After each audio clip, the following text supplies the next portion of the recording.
ऐसा नहीं है कि करते करते सीखेंगे तो आपका नुकसान नहीं होगा, और नुकसान होगा तो आप किसी से जानकारी नहीं लेंगे, जरूर लेंगे। किसी न किसी अनुभवी लोगों से आप इसकी चर्चा करेंगे, विशेष रूप से जानकारी लेंगे कि आखिर मेरे साथ ऐसा क्यों हो रहा है। तो भैया मेरा कहने का मतलब है कि पहले जानकारी ले लें ताकि मेरा ये नुकसान तो होने से बच जाए।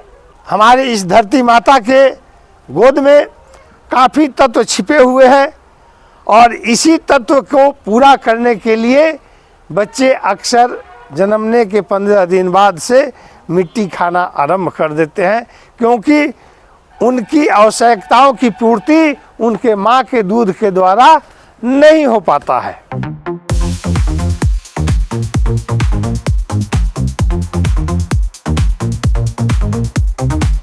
दोस्तों नमस्कार, मैं ओंकार तिवारी बाबा गोट फार्म से।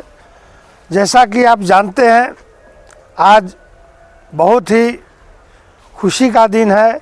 26 जनवरी का महापर्व अपना परचम लहरा रहा है। धन्यभाग है हमारे जो हम इस देश के वासी हैं, और हमें गर्व है कि हम एक हिंदुस्तानी हैं। दोस्तों आज की जो जानकारी है महत्वपूर्ण जानकारी है, और जानकारी ऐसी है कि हम इस मिट्टी से जुड़े हुए हैं। इस मिट्टी से जुड़ी हुई जानकारी मैं आपके सामने आज शेयर कर रहा हूं। दोस्तों काफ़ी दिनों तक मैं गैर हाजिर रहा, जिसका कारण ये था कि हमारे बच्ची की शादी थी, जिसके कारण मैं काफ़ी दिनों तक नहीं आ सका। आपका प्यार, आपका कमेंट उसी तरह से बना रहे ताकि आपके कमेंट के आधार पे आपके सवालों का मैं जवाब दे सकूं। जैसा कि हम बकरी पालन करते हैं, आप भी करते हैं, और अक्सर ये सवाल आता है कि बकरी के बच्चे मिट्टी चाटते हैं। तो मिट्टी क्यों चाटते हैं? क्या कारण है कि नवजात शिशु जन्म के 8-10 दिन के बाद मिट्टी पे हावी हो जाता है, उसके ऊपर अटैक करता है, उसके ऊपर एग्रेसिव हो जाता है कि हमें मिट्टी चाटना है। पेड़ के तने के निचले भाग में जो बारिश से मिट्टी लगी होती है, वो मिट्टी या सोंधी मिट्टी, वो कपड़े जिस पे धूल जमा हो, धूल मिट्टी का जहाँ संपर्क है, उस चीज़ को वो ज़्यादा चाटने की कोशिश करते हैं, चबाने की कोशिश करते हैं, खाने की कोशिश करते हैं। ये घटना सभी फॉर्मे पे होता है, सभी किसान भाइयों के साथ होता है। जब बच्चे मिट्टी चाटने लगते हैं तो उनका पाचन क्रिया गड़बड़ हो जाता है, फिर वो दस्त पे आ जाते हैं, भूख मर जाता है, दूध पीना कम कर देते हैं, और वो धीरे धीरे हल्के हो जाते हैं। देखने में बच्चा स्वस्थ लगता है, लेकिन जब आप उसको उठा करके देखेंगे तो बाकी बच्चों से वो काफ़ी हल्का दिखेगा। किसी चीज़ से टकराने पर या एक दूसरे के धक्का देने पे वो गिर जाता है, और उसमें इतनी क्षमता नहीं होती है कि वो उठ करके खड़ा हो जाए।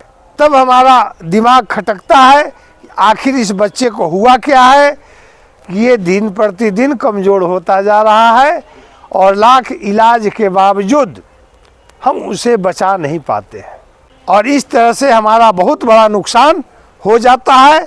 पुनः हम 8 महीने पीछे हो जाते हैं। तो दोस्तों आखिर मिट्टी में है क्या? क्या कारण है कि बच्चे मिट्टी पे एग्रेसिव होते हैं? मैंने पहले भी आपको बताया है इस वीडियो के माध्यम से कि जच्चा स्वस्थ तो बच्चा भी स्वस्थ। जब हम अपनी बकरियों का गर्भावस्था में पोषक तत्व, संतुलित आहार, एक्स्ट्रा डाइट प्लान अगर हम देते हैं तो उनके द्वारा जन्मे गए बच्चों में ये चीज़ देखने को कम मिलता है, कम मिलता है। लेकिन जिन बकरियों के साथ गर्भावस्था में हम इन चीज़ों का पूर्ति नहीं कर पाते हैं, पोषक तत्व संतुलित आहार और स्पेशल डाइट का उपयोग हम नहीं कर पाते हैं, उनके द्वारा जन्मे गए बच्चों में ये अक्सर पाया जाता है।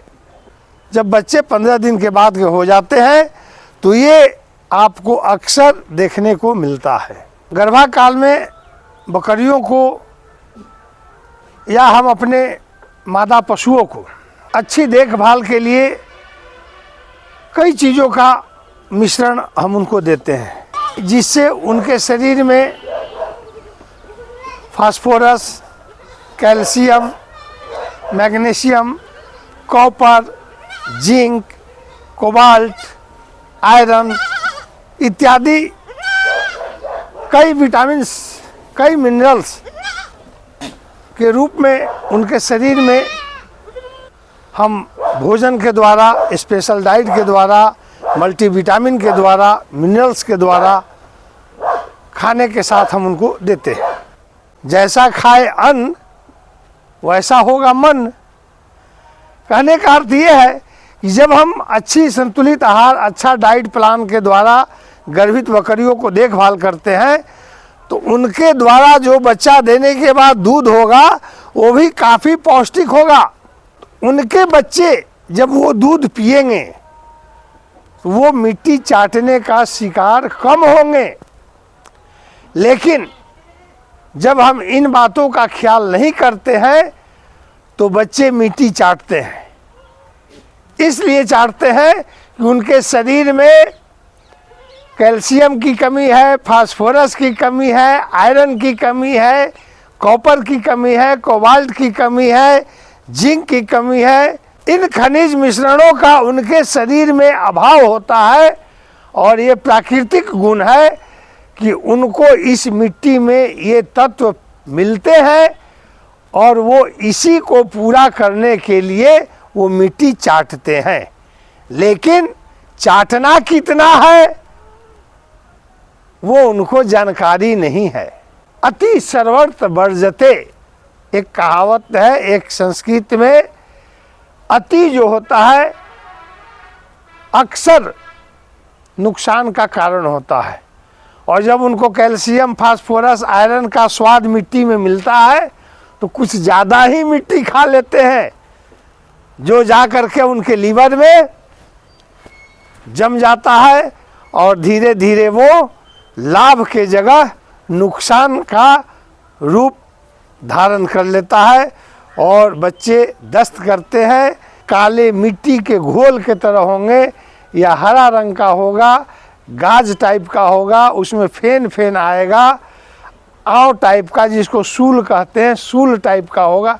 इन तमाम तरह में किसी भी प्रकार का दस्त उनको होता है और वो दूध पीना कम कर देते हैं, जिससे उनका हेमोग्लोबिन घट जाता है और वो हल्के हो जाते हैं और अंततोगत्वा वो मृत्यु के शिकार हो जाते हैं। तो दोस्तों, प्राकृतिक ने जो हमें मिट्टी दिया है, इस मिट्टी में हम जन्मे हैं, पले हैं, बढ़े हैं, तो इसमें ये तमाम गुण है। और यही कारण है कि जब हम अपनी बकरियों को अच्छा देखभाल गर्भाकाल में नहीं कर पाते हैं तो उनके दूध में ये पोषक तत्व की कमी हो जाती है और बच्चों को उनके दूध के द्वारा ये पोषक तत्व नहीं मिलता है, जिसके कारण वो अक्सर 10 से 15 दिन के बाद मिट्टी चाटना आरंभ कर देते हैं, जो कि हमारा बकरी पालन में आगे चल के नुकसान का कारण बन जाता है। इसलिए दोस्तों, बकरी पालन एक ऐसा व्यवसाय है जिसे आपको पहले सीखना होगा, समझना होगा, जानना होगा, तब जा कर के आप इसमें सफलता प्राप्त कर सकते हैं। और ये तमाम बातें जानने के लिए आपको किसी न किसी गुरु का सहारा लेना ही होगा। उनके पास जा कर के आपको प्रशिक्षण प्राप्त करनी होगी, तभी आप एक सफल गोट फार्मर बन सकते हैं। करते करते सीख जाएंगे तो फिर कुछ नहीं तो कुछ आधा तो ज़रूर नुकसान पाएंगे, इसमें कोई डाउट नहीं है। इस नुकसान से अगर बचना है तो आपको गर्भकाल में ही अपनी बकरियों का ध्यान रखना होगा। तो फिर मिलते हैं दोस्त किसी नई जानकारी के साथ, तब तक के लिए जय हिंद, जय भारत।